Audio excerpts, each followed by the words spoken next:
Hello friends, എല്ലാവർക്കും സ്വാഗതം പുതിയ വീഡിയോയിലേക്ക്. ഇന്ന് ഞാൻ വന്നിട്ടുള്ളത് തട്ടുകടയിലൊക്കെ കിട്ടുന്ന നല്ല ക്രിസ്പിയും ടേസ്റ്റിയും ആയിട്ടുള്ള നാടൻ പക്കവട റെസിപ്പി ആയിട്ടാണ്. ഒരു സ്പെഷ്യൽ ഇൻഗ്രീഡിയൻറ്റ് ചേർത്തിട്ടാണ് കേട്ടോ ഈ ഒരു നാടൻ പക്കവട റെഡിയാക്കി എടുക്കുന്നത്. എന്നും പറയുന്ന പോലെ വീഡിയോ കണ്ടിട്ട് ഇഷ്ടപ്പെടുവാണെങ്കിൽ ലൈക്ക് ചെയ്യുക, ഷെയർ ചെയ്യുക, കമൻറ്റ് ചെയ്യുക, ചാനൽ സബ്സ്ക്രൈബ് ചെയ്യാനും മറക്കരുതേ. പിന്നെ ഫേസ്ബുക്കിലൂടെയാണ് വീഡിയോ കാണുന്നതെങ്കിൽ പേജ് ഫോളോ കൂടി ചെയ്യണേ. ഒപ്പം നമുക്ക് നേരെ വീഡിയോയിലോട്ട് പോവാം. പക്കവട ഉണ്ടാക്കാൻ വേണ്ടിയിട്ട് ഞാനിവിടെ ഒരു 3 മീഡിയം സൈസിലുള്ള വലിയ ഉള്ളി ചെറുതായിട്ട് കനം കുറച്ചൊന്ന് അരിഞ്ഞതിന് ശേഷം ഒരു ബൗളിലേക്ക് ഇട്ട് കൊടുത്തിട്ടുണ്ട്. ഇനി ഇതിലോട്ട് ആവശ്യത്തിന് ഉപ്പ് ചേർത്ത് കൊടുക്കാം. എന്നിട്ട് കൈ വെച്ചിട്ട് നന്നായിട്ടൊന്ന് തിരുമ്മി യോജിപ്പിച്ചെടുക്കാം.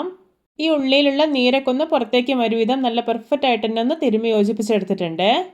ഇനി ഇതിലോട്ട് 4 പച്ചമുളക് അരിഞ്ഞത്, ഒരു കഷ്ണം ഇഞ്ചി അരിഞ്ഞത്, 8 അല്ലി വെളുത്തുള്ളി ചേർത്തത്, കുറച്ച് കറിവേപ്പില ഇതെല്ലാം ഇട്ട് കൊടുക്കാം. എന്നിട്ട് നന്നായിട്ടൊന്ന് മിക്സാക്കി എടുക്കാം.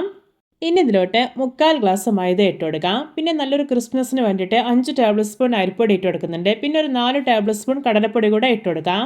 ഞാൻ തുടക്കത്തിലേ പറഞ്ഞിട്ടുണ്ടായിരുന്നു ഇതിലൊരു സ്പെഷ്യൽ ഇൻഗ്രീഡിയൻറ്റ് ചേർക്കുന്നുണ്ടെന്ന്. അത് മറ്റൊന്നല്ല, ഒരു 5 ടേബിൾ സ്പൂൺ ഇഡ്ലി മാവാണ്. ഇത് ഒരു ദിവസം പുളിപ്പിച്ചെടുത്തിട്ടുള്ള മാവാണ്. ഇനി ഇതിലോട്ട് ഒരു 1 ടീസ്പൂൺ മുളക് പൊടിയും ഒരു 1/4 ടീസ്പൂൺ മഞ്ഞൾപ്പൊടിയും ഇട്ട് കൊടുക്കാം. എന്നിട്ട് കൈ വെച്ചിട്ട് നന്നായി ഒന്ന് മിക്സാക്കി എടുക്കാം. ഇനി ഇതിലോട്ട് കുറേശ്ശെയായിട്ട് വെള്ളം ഒഴിച്ചു കൊടുക്കാം. എന്നിട്ട് വീണ്ടും കുഴച്ചെടുക്കാം. വെള്ളം ഒഴിക്കുമ്പോൾ പ്രത്യേകം ശ്രദ്ധിക്കണേ, കൂടി പോകരുത്. ഈ ഒരു ബാറ്ററിൻ്റെ കൺസിസ്റ്റൻസി എന്ന് പറയുന്നത് ഓവർ ടൈറ്റ് ആവാനും പാടില്ല, എന്നാൽ ഓവർ ലൂസായി പോവുകയും ചെയ്യരുത്. ഇപ്പോൾ ഇതാ ബാറ്റർ നല്ല പെർഫെക്റ്റ് ആയി തന്നെ കുഴച്ചെടുത്തിട്ടുണ്ട്. ഇനി ഇതൊരു ഹാഫ് അവർ റെസ്റ്റ് ചെയ്യാൻ വേണ്ടിയിട്ടൊന്ന് അടച്ചു വയ്ക്കുകയാണ്.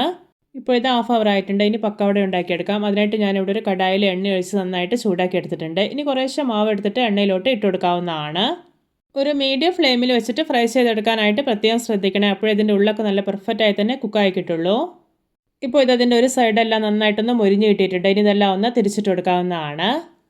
ഇപ്പോൾ കണ്ടോ, ഇതിൻ്റെ 2 സൈഡും നന്നായിട്ട് നല്ല പെർഫെക്റ്റ് ആയിട്ട് തന്നെ മൊരിഞ്ഞ് നല്ലൊരു ഗോൾഡൻ ബ്രൗൺ കളറായിട്ടുണ്ട്. അപ്പോൾ ഇത് പാകമായിട്ടുണ്ട്. ഇതിന് എണ്ണയിൽ നിന്ന് കോരി മാറ്റാവുന്നതാണ്.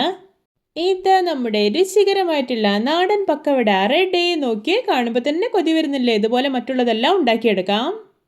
അപ്പോൾ നമ്മുടെയൊക്കെ വീട്ടിൽ എപ്പോഴും ഉണ്ടാകുന്ന വളരെ കുറഞ്ഞ ഇൻഗ്രീഡിയൻസ് മാത്രം ഉപയോഗിച്ചിട്ട് എത്ര സിമ്പിളായിട്ടാണല്ലേ ഈ ഒരു പക്കവട ഉണ്ടാക്കിയെടുത്തിട്ടുള്ളത്. ഇപ്പോൾ ഇതാ സെക്കൻഡ് ബാച്ചിലുള്ള പക്കവടയും അടിപൊളിയായി തന്നെ റെഡിയായി കിട്ടിയിട്ടുണ്ട്. ഇതും എണ്ണയിൽ നിന്ന് കോരി മാറ്റാവുന്നതാണ്. ഇത് ഉണ്ടാക്കിയിട്ട് അപ്പോൾ തന്നെ നല്ലൊരു ക്രിസ്മസോടെ കഴിക്കണം. നല്ല ടേസ്റ്റിയാണ്. ഇത് കണ്ട ഒട്ടും എണ്ണമയമേ ഇല്ല. ഇതിൻ്റെ പുറമേയൊക്കെ നല്ല ക്രിസ്പിയും ഉള്ളൊക്കെ നല്ല സോഫ്റ്റ് ആയിട്ടാണ് ഇരിക്കുന്നത്. എല്ലാവർക്കും എൻ്റെ നാടൻ പക്കവട റെസിപ്പി ഇഷ്ടപ്പെട്ടെന്ന് വിചാരിക്കുന്നു. ഇഷ്ടപ്പെട്ട സപ്പോർട്ട് ചെയ്യാൻ മറക്കരുതേ. അപ്പോൾ ഇതുപോലെയുള്ള വെറൈറ്റി വീഡിയോകളായി നമുക്ക് വീണ്ടും കണ്ടുമുട്ടാം. Okay, bye bye.